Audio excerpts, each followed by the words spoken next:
41 points for Kawhi Leonard, and the game winner that bounced 4 times and fell in, and the Raptors are in the Eastern Conference Finals to face Milwaukee. Philadelphia knocked out. Here's Brett Brown. Probably hard to sum up now, but when you see Joel just in tears walking off the court, what goes through your mind?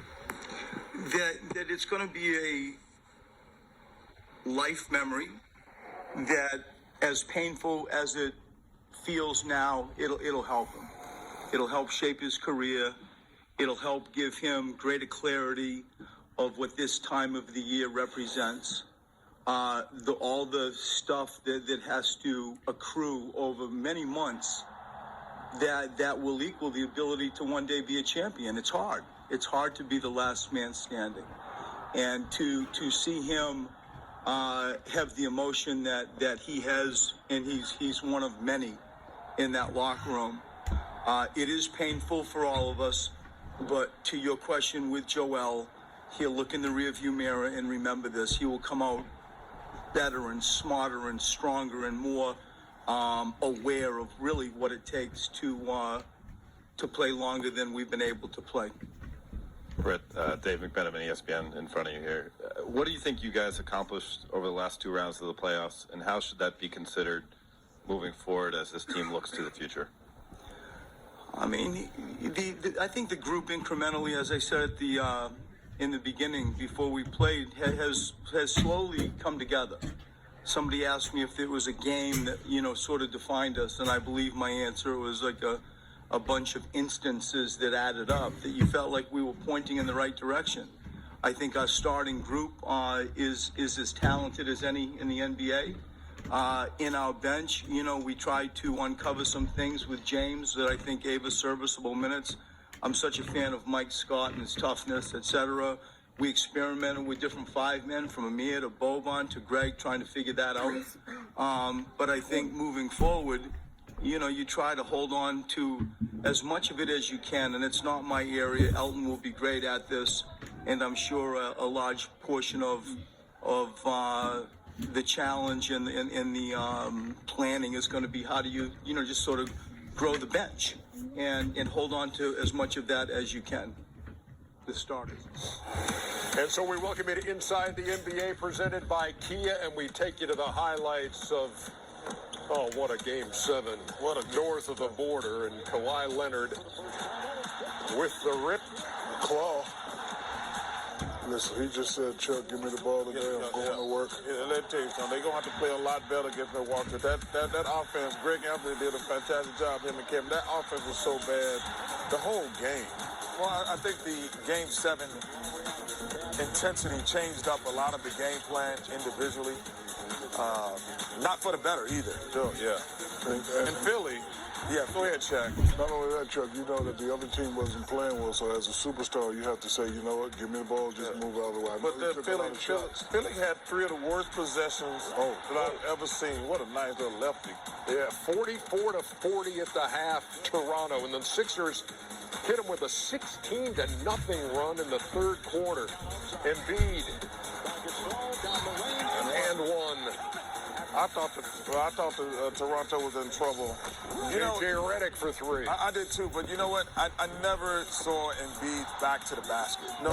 He stayed perimeter, facing the basket the whole game, which I thought was a mistake. And the only person who really, Jimmy Butler made a bunch of huge plays to get him back in it. The block there, and then good hands by Lowry, and Ibaka winds up with the bucket. He had 17, his high for the series, and it was huge. He outscored the Philadelphia bench by himself. It was 67-64 going to the fourth. You saw Simmons. Here's Jimmy Butler. To say this thing was an offensive struggle would be an understatement. Yeah, and Philadelphia never got to that pace when, with Ben Simmons. In the first half, they had the pace from the shots, and then no one on the Toronto Raptors would take their first available shot other than this guy. He just passed up 2 shots to get to Atwood. That's what superstars do. Yeah, but Shaq, it's not going to work in 7 games, but it'll work in 1 game. 85-80 at that point. Looked like a J.J. Redick. It's a 2-1. Ties the game at 85. Leonard. That was ruled a 2 because he had a toe on the line. The left pinky toe. I've seen that before. Take the last 20 shots. By who? He took the last 20 shots. Look at the defense right there. And then Siakam with the finish from Lowry. He's got to get more aggressive. He got to wait.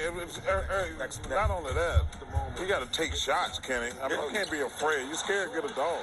Leonard misses the free throw. It's a 2-point game. And now with Jimmy Butler going right to the rack, the game is tied. That was a nice bump on Serge Ibaka. Yeah, just to get him off a little bit. And then with 4.2 to play, He should have doubled him right Kawhi there, man. Leonard. That's just a hell of a shot. Not just bang, bang, bang, boop, bang, bing, bing, bing, bing, bing. I've never seen a guy, if you look at this, been able to take a game-winning shot and be squatting, waiting for it to go. He's watching, he's squatting, waiting to see what's going to go. I've never seen that. You know what it reminded me of? Tiger waiting to see if that chip on 16 was going to fall. Oh, yeah, you're right. It was amazing. No, it reminded me of that basketball. Any basketball movie in Hollywood. Man. Hoosiers, blue chips. Every basketball movie, that's how it goes in real life. What an incredible finish. What an incredible day of Game 7 stuff. Toronto, here we come. So Toronto's in the Eastern Conference Finals for the second time in the last 4 years. Joel Embiid in tears. As He ain't the only one crying. Hey, everybody's cried who lost a big game. Hey, everybody they just got the camera on him. Yeah. Everybody's cried, brother. No question. the Raptors in the Or tore up a house. tightest final margin, 92-90 over Philadelphia. As I say, the tightest margin in these playoffs through 66 games. And the Raptors get it. You got the juice now. That's funny. King James weighs in. He won't come in the studio. Yeah. A lot of emojis being used right now. Are you serious right now? Yeah. Donovan Mitchell, excellent question, because that was just Dame Lillard was amazing. like, man, it was all right. Yeah, it was an amazing. Whose shot was better? thing His to shot or watch. Dame Lillard's shot? Dame Lillard, it's about the same. I would say it's the same. Well, I think his shot was tougher. Yeah, it was nice. Kawhi's shot was tougher. Yeah. And with all the bounces. Oh, yeah. Because when it first hit, I was like, okay, that's bouncing off. We're going overtime.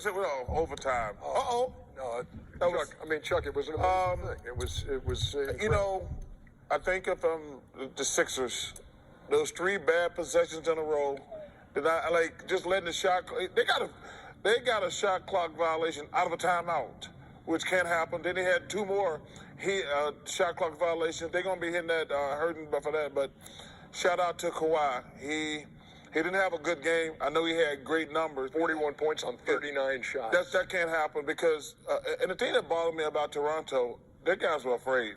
Well, yeah, they were turning down wide open shots. They were second guessing wide They open got to give it shots. to their guy. No, Shaq, you got to shoot those shots. No, hold on. In a 7-game series, playing 7 games like that. Shaq, I'm shooting. They were not. Hold on, let me Yeah, but finish. Shaq, he wasn't making all this shots. He shot 39 times. It wasn't like he was shooting 30 for 39. 16 Okay, but he made enough, to get us. I understand that, Shaq, but these guys, Siakam is a heck of a player. You ain't got it, Chuck. So you got You to don't even know if you got it. They were scared to shoot it. That's because I will say this, Shaq, as being, as y'all say, the other. I would have took those shots. You got to take those shots that they were passing up. Like, you got to take them. You got to take wide open I know my man Sam Cassell rolling over in his grave looking at the shots they passed up. They didn't want to take Like shots. Robert Horry rolling over in his grave looking at the shots. I know you got. Barry Early. I'm just saying. You got a valid point, but I'm just telling you, they can't. Because Kawhi was struggling too now. Yes. So if he was going crazy, shooting like 60, 70%, but he shot less than 30, 40%. But he did bring him home. He brought him home. He brought him home. Okay, but you know what's crazy? All that's over now. We're starting a new series. They will take the shot. Yeah. But game 6 and 7 when they start to get real Sphincter tight. action. Yeah, nah. Let's think. I don't know about that one. Yeah, 15 points in the fourth quarter for Kawhi Leonard of his 41. 8th guy to score 40 in a game 7 in NBA. I'm ready to go north. Again, Hey, let's. Chris Simpson, Rod Black, Leo Rounds. Carlos Oberoi. I'm coming. Here it is again. Yeah, he's supposed to double right there, Kenny. He did double, but he didn't double hard. But that's just a hell of a shot. It's unbelievable. Look at the emotion. never the seen emotion Kawhi that from excited Really, the before. emotion from Kawhi Leonard. What do you do, Kenny? trimmed. I think we already have. I think we have that on here somewhere. There you go. That's Laugh now, cry later. One. Look at. I don't know if Marc Gasol was so surprised. Yeah, he's like, oh, this is not. Go ahead, it's going in. That's two of the best Game 7s we've ever had, America. On the same McGlure, I see you, boy. afternoon and night. What a great day and night of NBA hoops. And we'll show you what happened this afternoon. A mile high when we come back. Yeah, C.J. Cullum was a mile high. He was higher than that.